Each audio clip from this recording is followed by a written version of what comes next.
ஜவ்வாது, வசம்பு, புனுகு, கற்பூரம் இதெல்லாம் வச்சு நீங்க வாழ்க்கையில மிகப்பெரிய ஆளா மாத்தக்கூடிய சில வழிகள் தான் நான் சொல்ல போறேன். இந்த வீடியோவை தொடர்ந்து பாருங்க. ஜவ்வாது எப்படி வாழ்க்கையை மாத்துது அப்படின்னு பாருங்க. இந்த ஜவ்வாதை நீங்க வீட்டுல இருந்து வெளியே போகும்போது போட்டீங்க அப்படின்னா உங்களுக்கு நறுமணம் இல்லாம இந்த பிரபஞ்சத்துக்கு கூட இருக்கக்கூடிய நறுமணமும் உங்க கூட சேர்ந்துரும். இந்த ஜவ்வாதுக்கு என்ன அம்சம் அப்படின்னா முருகரோட அம்சம் இருக்கு. முருகர் எப்பயுமே ஜவ்வாதுனால போர்த்தப்பட்ட ஒரு திரவியத்துல தான் இருப்பாரு. ஏன்னா அவர் ராஜ அலங்காரத்துல காட்சியளிக்கும் போது அவருக்கு ஜவ்வாது ரொம்பவே பிடிக்கும். ஜவ்வாது நம்ம பூசிக்கும் போது என்ன பண்ணோம் அப்படின்னா செவ்வாய் கிரகத்தை நம்ம வாழ்க்கையில செயல்படுத்தலாம். அதே மாதிரி செவ்வாய் கிரகம் செயல்படுத்துற மூலியமா என்ன ஆகும் அப்படின்னா முருகப்பெருமானோட அருள் நம்ம வாழ்க்கையில எப்பயுமே இருந்துட்டே இருக்கும். எப்பெல்லாம் முருகப்பெருமான் நம்ம கூட இருக்காரோ நம்ம வெளியே போய் செய்யக்கூடிய வேலைகளும் அதே மாதிரி நம்ம பண்ணக்கூடிய விஷயங்கள் எல்லாமே மிக சுபிச்சமா மாறும், செல்வம் அதிகமாக மாறும். நீங்க இப்படி முருகப்பெருமானோட அருள் வேணும் அப்படின்னா ஜவ்வாது பூசுறவனாலும் புனுகு பூசுறதுனாலையும் பச்சை கருப்பூரம் வச்சுக்கிறதுனாலையும் என்ன ஆகும் அப்படின்னா பஞ்சாமிரத பிரியனான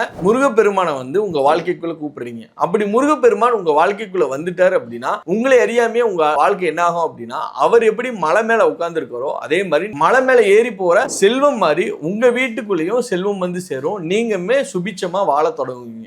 அஸ்ட்ரோ நியூமரோ வாஸ்து இது சம்பந்தமா ஏதாச்சும் சந்தேகம் இருந்துச்சு அப்படின்னா டைரக்டா எனக்கு டிஎம் பண்ணுங்க. உங்களுக்கு உடனடியாக நான் ரெஸ்பான்ஸ் பண்றேன். இந்த வீடியோ பிடிச்சிருந்தா லைக் பண்ணுங்க, கமெண்ட் பண்ணுங்க, ஷேர் பண்ணுங்க. மறக்காம மணி டிகோடர் சேனலை ஃபாலோ பண்ணி வச்சுக்கோங்க.